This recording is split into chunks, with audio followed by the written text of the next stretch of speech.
করতে না পারে, তাহলে বাকি যে সমস্ত থেরাপি, সেই সমস্ত থেরাপিগুলো খুব বেশি কার্যকর ভূমিকা পালন করবে না এবং দীর্ঘ দেওয়ার পর দেখা যাবে একটু আধটু ইমপ্রুভমেন্ট হচ্ছে। আবারও বলি, তাহলে আমাদের প্রথম সেন্সার থেরাপি, তার সাথে সাথেই চলে আসছে অকুপেশন থেরাপি, তার সঙ্গে চলে আসবে বিহেভিয়ার থেরাপি, তার সাথে চলে আসবে স্পেশাল এডুকেশন, তারপরে চলে আসবে স্পিচ থেরাপি। হ্যাঁ, আমি কেন স্পিচ থেরাপিটাকে শেষে রাখলাম, আমি যখন এই ভিডিওগুলোকে নিয়ে আরও করতে থাকবো, অন্যান্য ভিডিওগুলোকে আমি সেখানে খুব ডিটেলস আলোচনা করবো কী কারণে আমি সেন্সারটাকে প্রথমে রাখছি আর স্পিচটাকে সবার শেষে রাখছি। স্পিচ থেরাপিটাও গুরুত্বপূর্ণ একটা থেরাপি, কিন্তু সেটা শুরুতেই নয়, কারণ শুরুতে দিলে আমরা খুব বেশি ইমপ্রুভমেন্ট খুঁজে পাবো না। তাহলে আমাদের প্রথমে যে সমস্যাটা বাচ্চার গোড়া, সেই সমস্যাটা সমাধানের জন্য সেন্সার থেরাপিটা গুরুত্বপূর্ণ এবং সেন্সার থেরাপি দিয়েই আমরা বাকি থেরাপিগুলোর দিকে ধীরে ধীরে আগাতে থাকবো। নমস্কার, আমি সাইকোলজিস্ট সোম। আজ আমি আলোচনা করতে চলেছি অটিজম নিয়ে। অটিজম নিয়ে এটা আমার চতুর্থ ভিডিও। অটিজম নিয়ে এর আগে আমি 3টে ভিডিও করেছি, যে 3টে ভিডিওয়ে আমি অটিজম নিয়ে খুব বিশদে আলোচনা করেছি, যেখানে পরিষ্কারভাবে আপনাদের সামনে তুলে ধরার চেষ্টা করেছি যে অটিজমটা ঠিক কি। এবার এই ভিডিওয়ে আমি আলোচনা করতে চলেছি অটিজম থেকে আমরা কিভাবে বেরিয়ে আসবো। যারা আপনারা আগের 3টে ভিডিও ফলো করেছেন বা দেখেছেন, তারা জানেন যে অটিজমের সব থেকে গোড়ার সমস্যা হচ্ছে, মেইন সমস্যা হচ্ছে সেন্সার। অর্থাৎ অটিজম আক্রান্ত শিশুর শরীরে সব থেকে গুরুতর যে সমস্যাটা তৈরি হয় সেটা হচ্ছে সেন্সার ইস্যু। সেন্সার সমস্যাই প্রথম সমস্যা, যে সমস্যার কারণে বাকি সমস্ত সমস্যাগুলো তৈরি হয়। কিরকম না, আমাদের শরীরের বাইরে এবং ভেতরে সমস্ত জায়গাটাই কোনো না কোনোভাবে সেন্সার দিয়ে আবৃত, আর এই সেন্সার সিস্টেমটা সঠিকভাবে কাজ করে বলেই আমরা আমাদের শরীরকে নিয়ন্ত্রণ করতে পারি, অর্থাৎ আমাদের মস্তিষ্ক আমাদের শরীরকে নিয়ন্ত্রণ করতে পারে। যেমন আমি আগের ভিডিও আলোচনা করেছিলাম যে ধরা যাক আমার বাম হাতে মশা কামড়েছে, এই সেন্সটা যদি আমার মস্তিষ্ক করতে পারে, তাহলে ডান হাতে এসে অবশ্যই সেটাকে তাড়াবে। অর্থাৎ এই সেন্সটা কাজ করছে বলেই আমার মস্তিষ্ক আমার পুরো বডিকে কোঅর্ডিনেট করতে পারছে।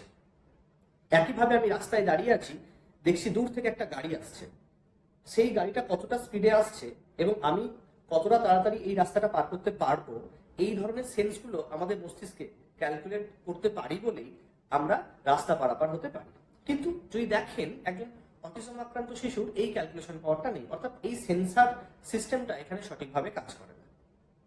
ফলে কি হয়, এই সমস্ত জায়গায় শিশুরা বিপদের মুখোমুখি হতে পারে, বা যদি একটা বাচ্চাকে একটু উঁচু জায়গায় দাঁড় করিয়ে দেওয়া হয়, সে সেখান থেকে পড়ে যাবে, তার যে লেগে যাবে, এই ধরনের সেন্স তার তৈরি হয় না। এক্ষেত্রে সেন্সার থেরাপিটা গুরুত্বপূর্ণ এই কারণে, অর্থাৎ যদি একটা বাচ্চার শরীরের সমস্ত সেন্সগুলো আমরা রেডি করতে না পারি, তাহলে বাকি সমস্যাগুলো সমাধান করতে পারবো না। তাই আমরা এক এক করে জেনে নেব যে আমাদের কত রকমের সেন্সার ইস্যু হতে পারে। মোটামুটি ভাবে আমরা একটু আলোচনা করার চেষ্টা করব। যেমন ধরুন, আমরা যদি খুব ভালো করে একজন অটিজম বাচ্চাকে অবজার্ভ করি, তাহলে দেখতে পারবো যে সে তার নিজের জগতে ঢুকে থাকছে, নিজেকে নিয়ে ব্যস্ত থাকছে।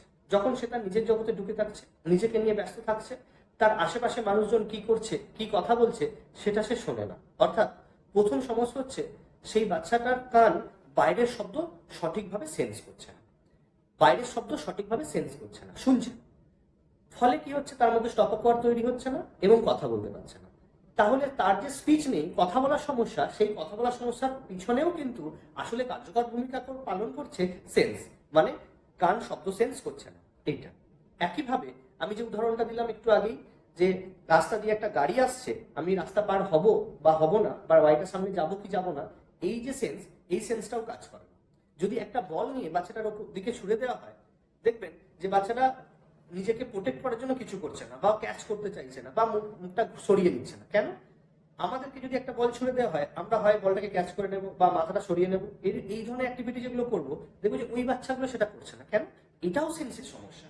তারপর এই যে বলটা ছুটে আসছে আমার চোখের সামনে, আমার চোখ কি করছে, বলটা স্পিড এবং বলটা ছুটে আসছে সেটা আমরা অনুমান করছি, সেন্স করছি, সাথে সাথে আমার মস্তিষ্ক আমাকে নির্দেশ দিচ্ছে সরে যাওয়ার জন্য। এই যে বিষয়টা, এটাও সেন্স।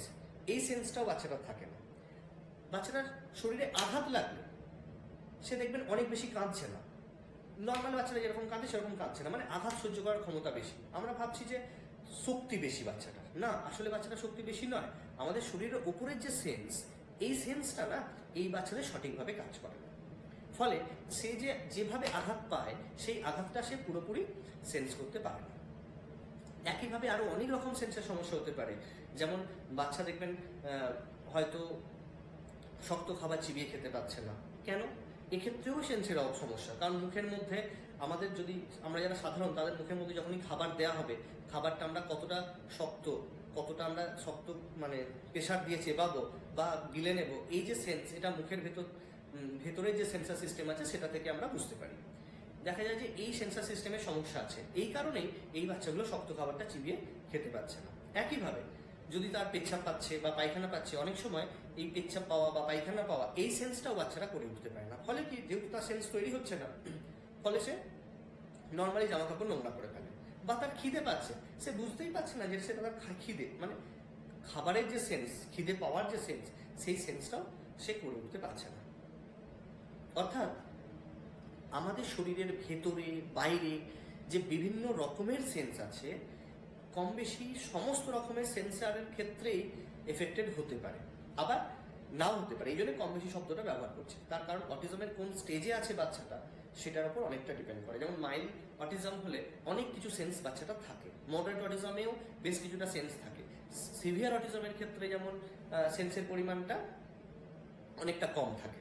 এই কারণে ডিপেন্ড করছে, সব বাচ্চার একই রকম হবে না, কিন্তু আমাদেরকে দেখে নিতে হবে বাচ্চার সেন্সগুলো কোন কোন সেন্সগুলো সমস্যা আছে।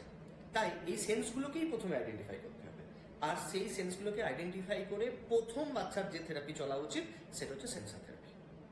যদি সেন্সার থেরাপি প্রপার চলে, সঠিক সেন্সার স্কেল দিয়ে আইডেন্টিফাই করা যায়, সেন্সার সমস্যাগুলো আইডেন্টিফাই করে যদি সঠিক সেন্সার থেরাপি চলে, তাহলে দেখা যাবে বাচ্চা ধীরে ধীরে সেন্সার ইস্যুগুলো কেটে যাচ্ছে, বাচ্চা সমস্ত কিছুকে সেন্স করতে শুরু করছে।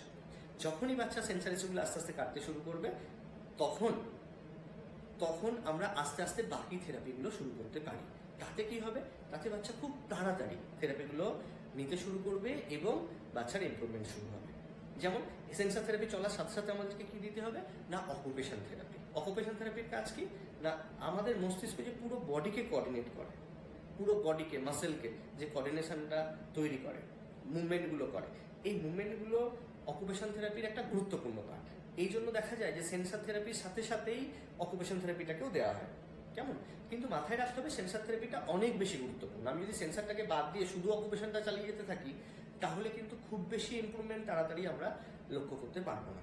আর যদি প্রথম স্টার্টিংয়ে আমরা সেন্সারটাকে বেশি গুরুত্ব দিই, তারপর যদি বাকি থেরাপিগুলো স্টার্ট করি, তাহলে দেখা যায় যে ইমপ্রুভমেন্টটা অনেক বেশি আপনারা বুঝতে পারবেন। আবারও বলি, কেন আমি সেন্সার থেরাপির উপর গুরুত্ব দিচ্ছি, তাহলে আপনার কাছে এই বিষয়টা ক্লিয়ার হলো যে যদি দেখা যায় যে বডি ওপরের সেন্সের সমস্যা আছে, তাহলে স্কিনের ওপর সেন্স দিতে হবে, এবং কী ধরনের সমস্যা আছে সেই অনুযায়ী ব্রাশ সেই অনুযায়ী ব্রাশ দিয়ে সেন্স দেওয়া উচিত। তার সঙ্গে মুখের মধ্যে সেন্সার সমস্যা হলে মুখে সেন্স দিতে হবে। কানে শব্দ শুনতে অসুবিধে হচ্ছে, তাহলে আমাদেরকে কানের মধ্যে সেন্স দিতে হবে। এইভাবে যেখানে যেখানে আমরা দেখব যে বাচ্চার সেন্সার ইস্যু হচ্ছে, ঠিক সেখানে সেখানে সেন্সার থেরাপি সেই অনুযায়ী সেন্সার থেরাপি দেওয়াটা দরকার। কারণ সেন্সার থেরাপি না দিলে বাচ্চা যদি সেন্সি